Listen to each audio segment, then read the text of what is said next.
Looky there.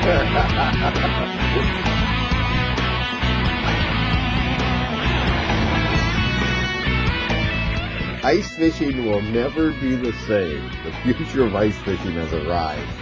Coming up.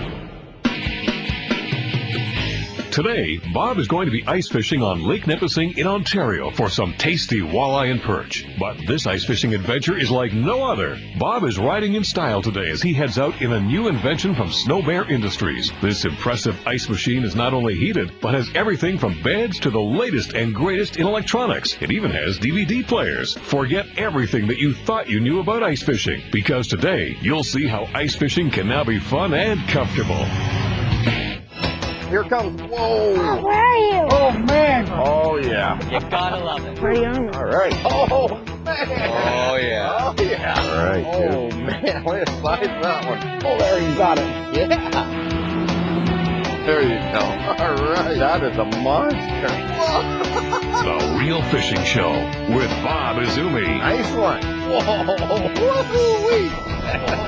That was pretty cool. Good stuff. Look at this baby. Biggest pike ever. All right. There it is. Oh, yeah. Good one. Whoa. Here he comes. Yeah. Wow. Look at that. This is what open fishing is all about, right? 16 pounds. Look at there. Real Fishing is sponsored by Chevrolet, Mercury, #1 on the water, and Tim Hortons. Hey, folks, that's what I call real fishing. I'll tell you, ice fishing sure has come a long way since I started fishing, and now it's changed the game. Snobear Industries have come out with an invention that will reshape the ice fishing industry. The Snowbear is a very unique machine that you can drive out on the ice and fish from inside it. You don't even have to step outside to drill holes, and if you get tired, you can have a sleep in one of its beds. Today we're on Lake Nipissing to test out this incredible ice fishing machine. Come along with us as we gear up and head out for a quick fish before the sun goes down.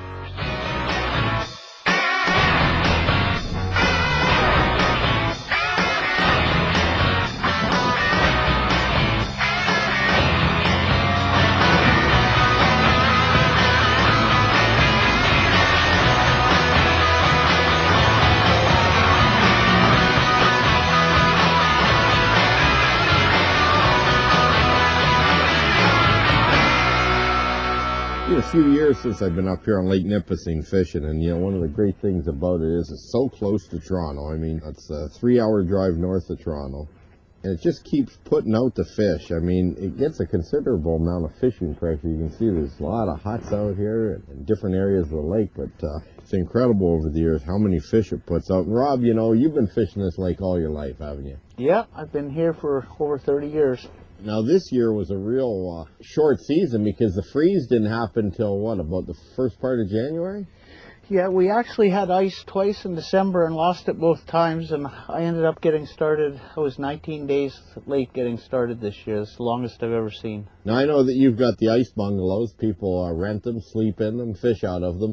I understand you had a guest catch a pretty big fish this year. Yeah, we had a 13-pound, 3-ounce walleye. It was 32¼ inches long and 18.5-inch girth, and that's the biggest one that I've ever seen caught. That's the biggest one I've ever heard of come out of Nipissing. Yeah, I've never seen one that big. I mean, this traditionally puts out a lot of fish, but not usually fish in that range, right? No, it takes them so long to grow to that size here. And what's the slot limit up here?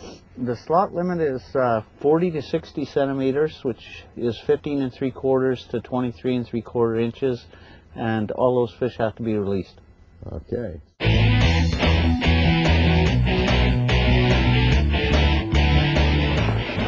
Oh, he just lost it.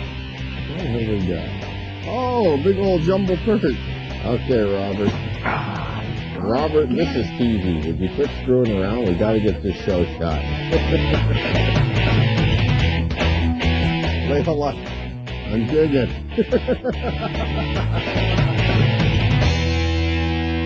All right. What have we got on here? Is it a perch or a walleye? It is Mr. Walleye. Little guy. Now, would that be a keeper right there? Yep. That's a good fish. That's a good one to eat, huh? Yep. Because I guess you can't keep them over 40 centimeters. Correct.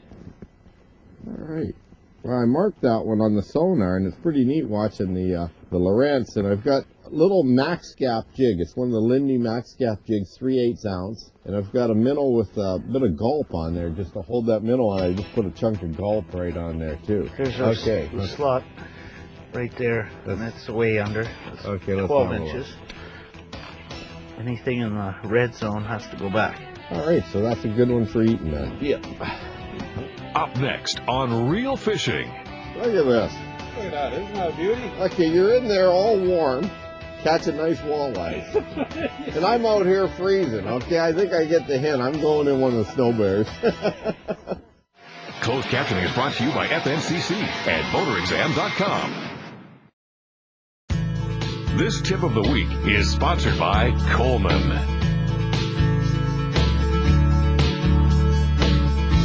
I'm here with Tom Licken, and Tom, you're with Snobear Industries. You're the president of the company. I understand you're the founder as well. Yes.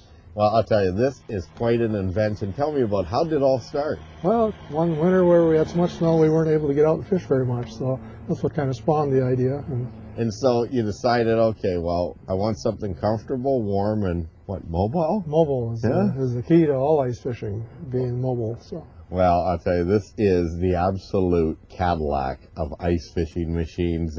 First day out today. We just got out late afternoon on Lake Nipissing. And now, how many horsepower engines in this? 34. And how many mile per hour will they run? Well, about 24. It's limited to 24 miles top end. Out in the snow here, we'll probably run 20 miles an hour. The whole idea really is to fish wherever you want to fish, so you don't get stuck That's just correct. with your hut, right? Well, This is your mobile hut. Yes, and also if the fish aren't biting where your first spot, you can get up and quickly move to the next spot. I got you. Now, you've got a furnace here. Yes, forced air propane furnace. All right, and you can get all the options that you want, really. I noticed that you've got the big Lowrance sonar GPS unit in there. Now, what's the range for one of these? Like, let's say you fill the tank up. How many gallons would that be? It holds about 12 gallons, and that'll get you about between 70 and 80 miles. 70 and 80 miles. Yes. So, more than you'd ever want for a full day of fishing. Now. Yeah, that's a lot of traveling in a day. Absolutely. Well, I'll tell you, this is the ultimate. Even if you want to sleep in them, you've got the bunks that come down, right? Yes. Now, is it optional? You can have one or two bunks?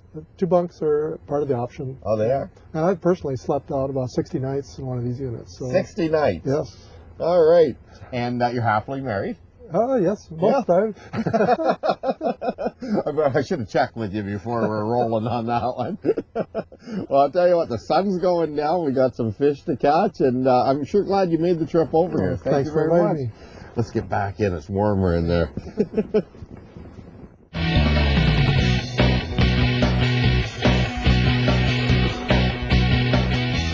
Perch. Perch. Hey, you know what? We're keeping a few perch, too. There we are.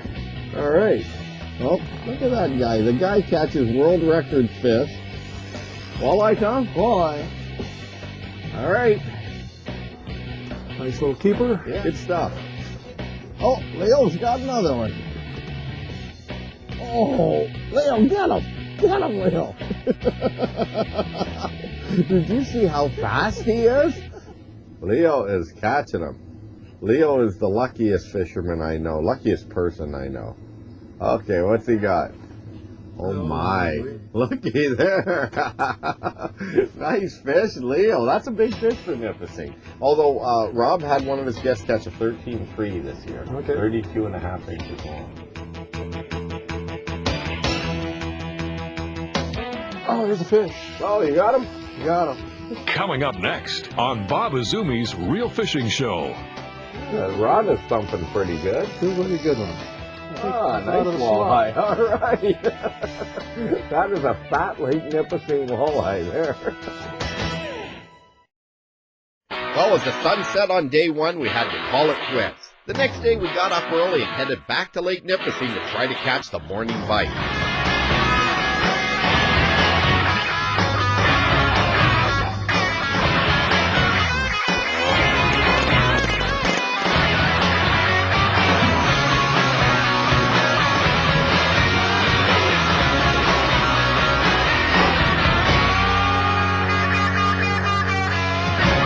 Well, here it is, day 2. We're out on Big Lake Nipissing, and I've got a new addition. Of course, Tom Licken there from Snobear Industries is with me, and we're fishing in comfort today. And I got young Cole Chandler here. And Cole, you're 10 years old, right? Yeah. And day off school. Yeah. Yeah, a little fishing. I mean, you're allowed every now and then. How's the marks doing? Good. Yeah, doing all right? Okay, well, have you ever caught a walleye through the ice? Nope. No? Well, the way things are going this morning so far, I don't know. There's not a lot caught. I think the guys outside have caught 2, but we're much more comfortable than they are. So, Yeah. you know, and we're talking about a bluebird day. It's just beautiful out there today. Still, it's in that minus 20 Celsius range, which is just incredible. We've had a very mild winter, but all of a sudden it got cold. The temperatures have dropped, and the ice finally got safe. You know, a lot of the operators out here lost about almost a month, about 21 days of their operating, so it was a short season for them. So we're making up for lost time now that we got some ice under us.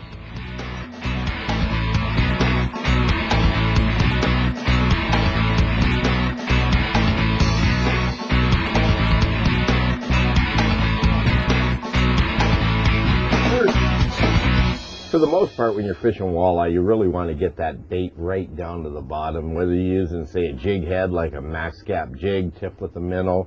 You know, yesterday I had a little bit of gulp on there just for a little added flavor.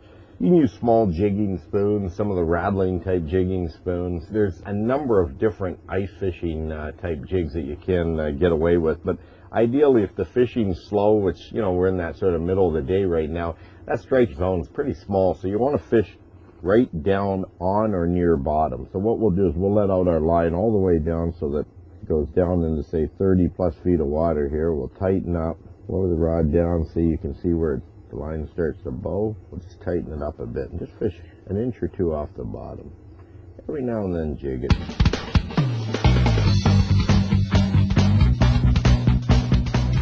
Oh yeah, you got some good stuff in that price fishing. Let's hope they like spoons.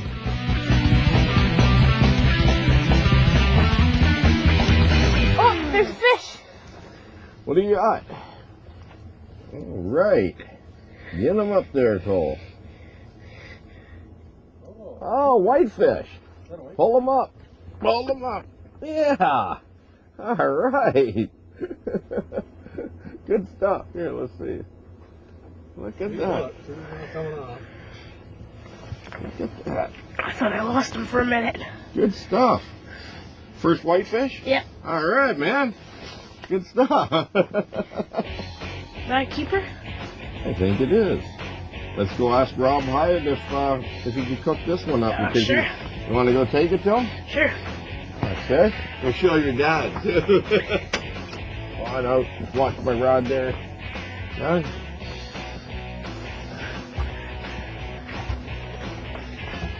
All right. That's a Lake Nipissing herring, buddy. Oh, it's a herring. Yes, sir. Oh, I said it was a whitefish. No, it's a herring.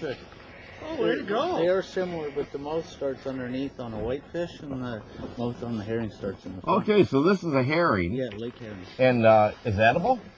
Yes, a lot of people like to smoke them. I personally don't prefer them myself, but they're bony, oily fish. But a lot of European people really enjoy them. Well, I know we're going to keep this one because your first herring, right? Yep.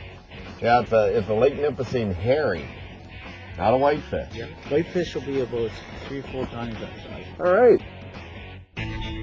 Let's take a look down under with this week's Fish Eye View, sponsored by Mercury, #1 on the water. The biggest problem facing winter anglers is finding fish. Even if you know the lake and its structure, you're still faced with a long day of drilling holes. You just don't have the mobility that you would in a boat. So choosing the right spot, indeed the exact spot to cut ice, is critical. On big water, this can be like finding a needle in a haystack. Here's how to narrow things down. Winter fish still relate to structural locations, but only those on the sunny side of the lake. During winter, the sun is quite low on the horizon. Consequently, the south-facing north shore of a lake receives that all-important ultraviolet energy. Weeds remain green and forage active. On the other hand, at the shaded south side, weeds die, releasing deadly carbon dioxide. Shorelines, islands, and drop-offs aligned this way are basically dead zones during winter. Keeping with this, target only high-percentage structure, large points, shoals, and fallen trees. Remember, winter fish are docile and generally unwilling to travel even short distances to secure a meal. It's common to cut a dozen holes in a small area and have only one produce. Better to send down an underwater viewing system and see the situation firsthand. In our opinion, they're a must-have for any serious ice fisherman, even as important as a fish finder. Often, the most amazing possibilities are just a short distance away. Well, I'll tell you what, it's that bewitching hour as that sun goes down. Oh, yeah. Oh, yeah. Look at there. Another one that's definitely in the slot size that we can't keep. Oh, man.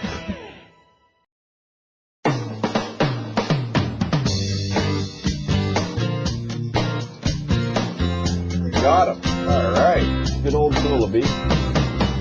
So, Cole, what do you think of this machine anyway? Your first time with a Snowbear. It's pretty cool. Isn't it something? Yeah. I think it's the only way to go, isn't it? Yeah. Especially in the winter. Nice and comfortable, warm. Go anywhere. It could be blowing out there in a blizzard. We could be in here warm too. Yeah. Watching a movie. Yeah. Now, I understand you brought a selection of movies because Yep. we got dual DVD players here. Yep. Well, if the action slows down, we'll have to plug in a movie. And then just let it run. Sit here.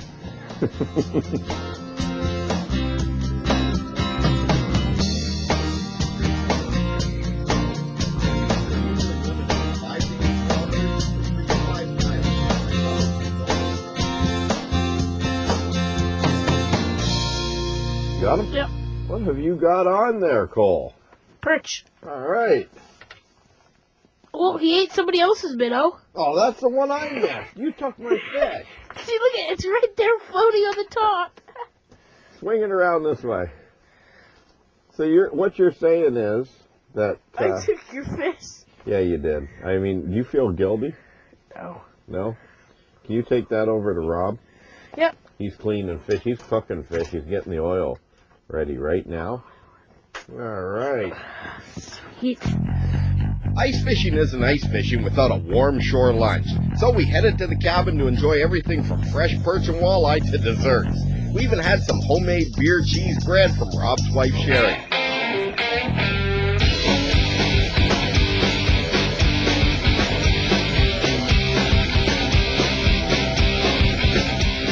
After everyone had their fill, and Cole caught a couple more perch, we got back into the Snobear and headed to another spot to try and catch a few Lake Nipissing walleyes before the sun went down.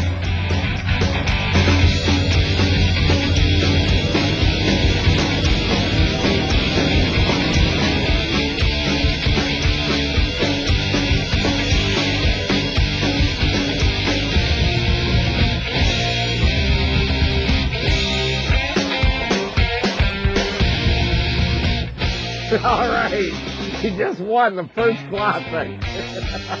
You know, this is really the ultimate luxury ice fishing machine. Let's talk a little bit about it now. First of all, you've got the heater. You've got a furnace, propane. Forced air propane furnace, similar to what's in RVs. Okay, and your thermostat's right here. Thermostat's there. We also have on board, we have a carbon monoxide detector. And down here, we have a propane detector. And what is safe ice for the Snowbear, approximately? Oh, we recommend 10 inches of good clear ice. Oh, there's a fish. Oh, you got him? You got him. Yeah, so you're rudely interrupted. Rudely interrupted. Feels like a good Rod one. is something pretty good. Feels like a good one. See. What have you got? Working that rod pretty good. Round the transducer. One round transducer. Ah, nice walleye. All right. That is a fat Lake Nipissing walleye there. Good one. He thumped you pretty good while He you were left talking. for good. All right, and unfortunately, I think that will not make No, that's the keeping deal. I think that's in the slot limit, which it'll have to be released. You can keep them